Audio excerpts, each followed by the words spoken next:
Perspektif Yesus sangat luas, tapi perspektif yang berkaitan dengan topik toxic relationship ini, kita boleh ambil satu contoh. Saya ambil satu contoh di dalam Yohanes pasal 2 ayat 13 hingga 15. Saya bacakan untuk kita. Ketika hari raya Paskah orang Yahudi sudah dekat, Yesus berangkat ke Yerusalem. Dalam bait suci didapatinya pedagang-pedagang lembu, kambing domba, dan merpati, dan penukar-penukar uang duduk di situ. Ia membuat cambuk dari tali, lalu mengusir mereka semua dari bait suci dengan semua kambing domba dan lembu mereka. Uang penukar-penukar dihamburkannya ke tanah dan meja-meja mereka dibalikkannya. Cerita ini kita kenali dengan Yesus marah. Nah, sekarang kita mau tahu latar belakang kenapa Yesus marah ini. Dan didapati bahwa pemimpin-pemimpin orang Yahudi yang berkuasa di bait suci Yerusalem itu menaikkan harga kambing domba, merpati, penukar-penukar uang yang ada di situ, menaikkan harga-harga korban-korban itu, binatang-binatang korban.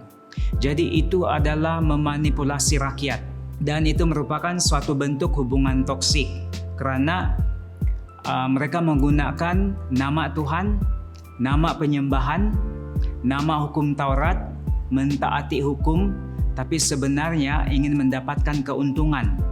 Yang mendapat manfaat adalah pemimpin-pemimpin agama Yahudi, yang terbeban adalah rakyat. Rakyat dari jauh datang ke Yerusalem membawa binatang korban, tetapi apabila sampai di situ, korban itu dinyatakan tidak sah untuk dikorbankan, jadi terpaksa membeli korban yang sudah disediakan di sana dengan harga yang begitu mahal.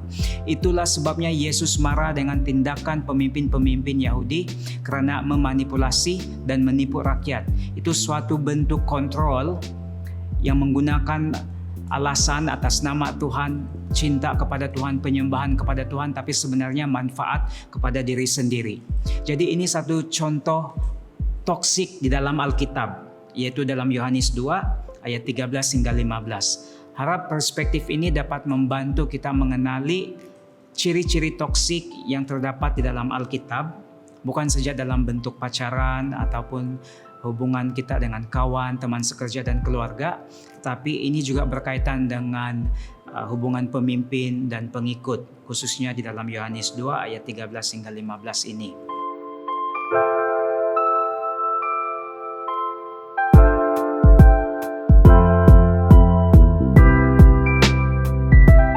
Terima kasih karena berkongsi pandangan mengenai buku ini dengan saya, tetapi saya belum membaca buku ini, jadi saya tidak dapat memberikan pandangan. Tapi sekiranya pandangan daripada buku ini begitu bagus dan baik, itu sesuai untuk kita jadikan nasihat kepada orang lain. LRS ini hanya merupakan satu bentuk perspektif yang saya dan kawan-kawan berikan kepada kawan-kawan di luar sana untuk membantu. Hanya suatu bentuk perspektif untuk membantu kita semua yang mengalami atau ada pengalaman dalam toxic relationship ini, supaya kita bebas daripada kesan-kesan buruknya lah.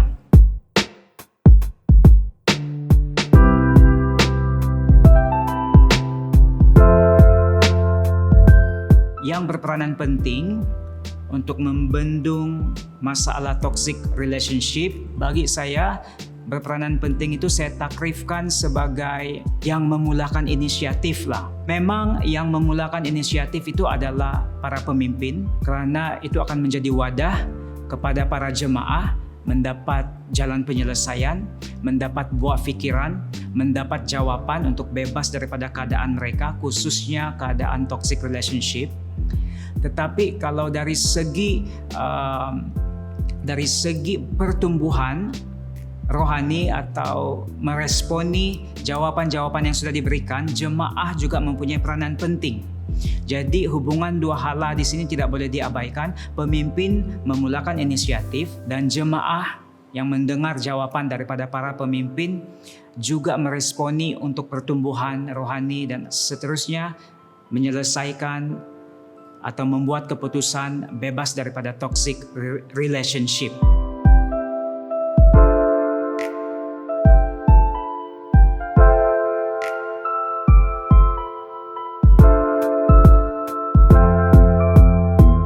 Menurut saya, gereja ada membincangkan perkara ini, tetapi hanya soal tertutup atau terbuka. Media massa, media sosial, buku-buku banyak di luar sana sudah pun membincangkan hal ini. Topik toxic relationship ini bukan sesuatu yang baru, tetapi di kalangan gereja mungkin tidak meluas.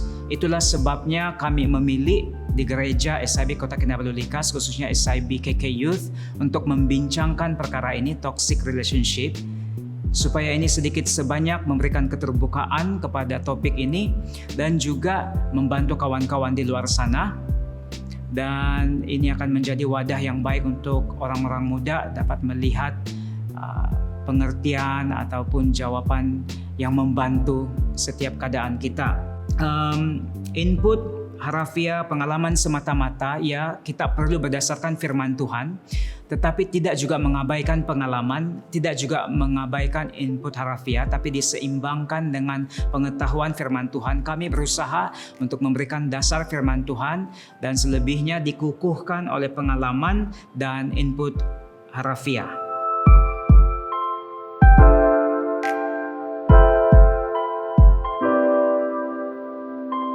Oke, terima kasih untuk soalan ini. Memang keutamaan kami adalah memberikan dasar firman Tuhan kepada tema ini, yaitu toxic relationship.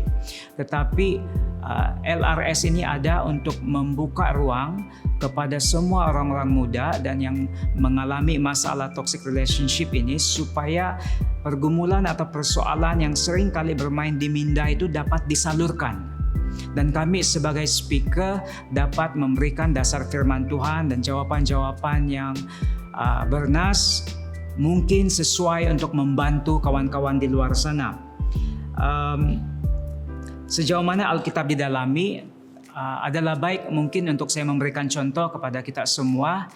Saya ingin memetik secara general saja di dalam Yohanes 5 sampai Yohanes 9, di mana Yesus Kristus sangat banyak berhubungan dengan pemimpin-pemimpin agama Yahudi, ahli-ahli Taurat, orang-orang Farisi. Yesus sering kali berdebat dengan mereka karena sifat mereka ini menggunakan nama Tuhan, nama hukum Taurat atas alasan Tuhan senang dengan orang yang mentaati hukum Taurat, sedangkan mereka menambah hukum Taurat sendiri. Mereka mau diikuti, mereka mau dihormati, sedangkan itu lebih menambah beban rakyat. Dan ini toxic relationship karena memanipulasi, mengeksploitasi, menambahkan kebenaran daripada peraturan-peraturan manusia dan lebih membebankan masyarakat atau rakyat pada waktu itu dan tidak membebaskan. Yesus sebagai jalan kebenaran dan hidup tampil untuk memberikan pembebasan dan kemerdekaan, menyatakan kebenaran yang sesungguhnya. Dan itulah yang kita mahukan di tengah-tengah kita semua, bukan masuk di dalam toxic relationship, dibawa kontrol yang tidak sehat atas nama Tuhan, atas nama cinta, atas nama kebenaran, tapi sebenarnya itu hanyalah manipulasi. Dan Yohanes 5 hingga 9 ini boleh menjadi contoh untuk toxic relationship ini, sejauh mana Alkitab dapat didalami dan difahami. Dan itu boleh menjadi panduan kepada kita, di mana Alkitab telah menyentuh topik toxic relationship ini. Dan pendekatan yang Yesus Kristus lakukan sendiri di dalam Injil, khususnya Yohanes 5 hingga 9 ini, boleh kita contohi di mana Yesus Kristus konfront setiap pemimpin ini, berhadapan dengan pemimpin-pemimpin ini dan menyatakan kebenaran. Dan selepas menyatakan kebenaran, Yesus Kristus menjauhi konflik, sehingga tidak terus tinggal dalam konflik itu. Demikian juga dengan toxic relationship, kita perlu encounter atau menghadapinya, tetapi perlu juga separation, memisahkan diri daripada suasana yang tegang untuk mendapat ruang berpikir dengan lebih tenang dan lebih waras. Dan kemudian akhirnya membuat keputusan dan sempadan dengan orang-orang yang berkaitan.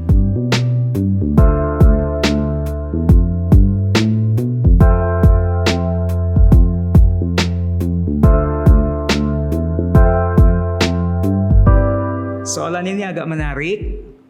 Tapi sebelum saya menjawab soalan ini, mungkin saya ingin membacakan ayat firman Tuhan untuk menjadi dasar. Efesus pasal 4 ayat 17 hingga ayat 24.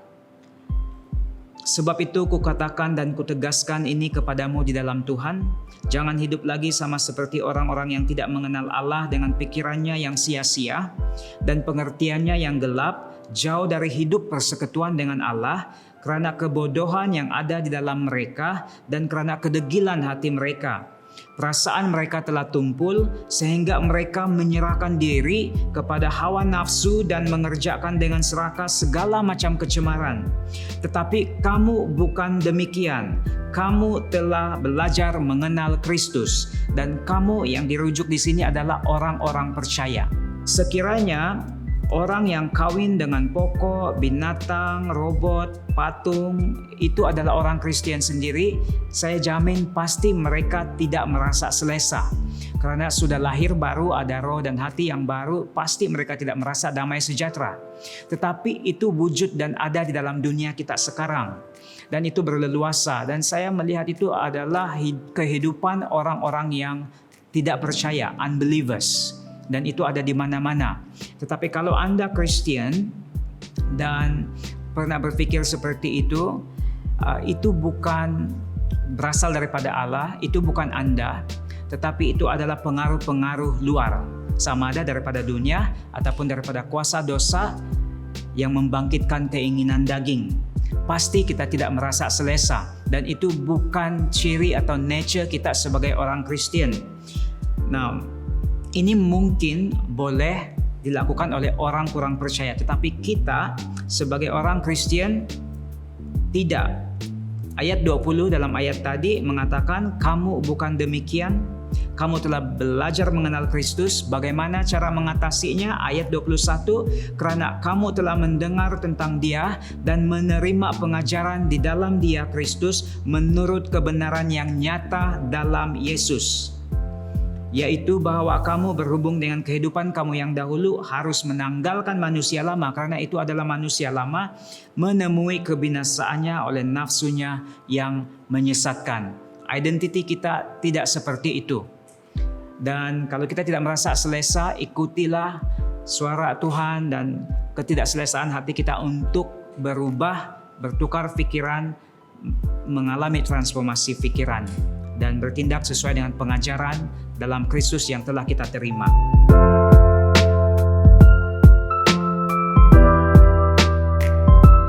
Untuk soalan ini saya mau membacakan firman Tuhan di dalam Kolose pasal 3 ayat 12 dan 13.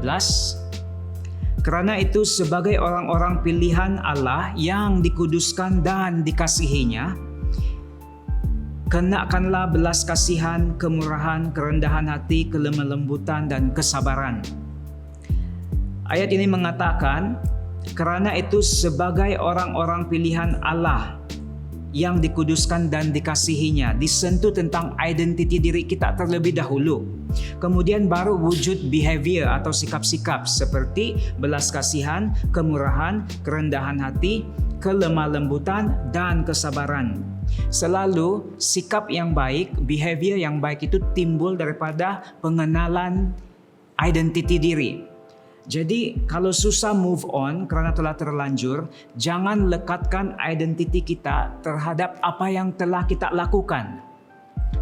Karena apa yang telah kita lakukan itu sebenarnya tingkah laku kita, sifat kita, karena berasal daripada pemikiran kita yang salah. Tetapi identiti kita terlekat, attached to Jesus Christ dan apa yang dikatakan oleh firman Tuhan. Jadi ketika kita mengerti, belajar, mengenal, growing di dalam identiti kita di dalam Kristus, maka sifat-sifat Kristus atau sifat-sifat sesuai dengan firman Tuhan itu juga akan keluar daripada kita. Jangan letakkan identiti diri kita terhadap apa kesilapan masa lalu yang telah kita lakukan. Kalau kita mau move on, kita kena mengeluarkan diri kita, identiti diri kita daripada masa silam kita dan meletakkannya kepada apa kata firman Tuhan tentang siapa kita, identiti diri kita. Dan dengan cara itu sifat-sifat yang baik, move on daripada masa silam, itu boleh menyusul, mengenali identiti diri kita.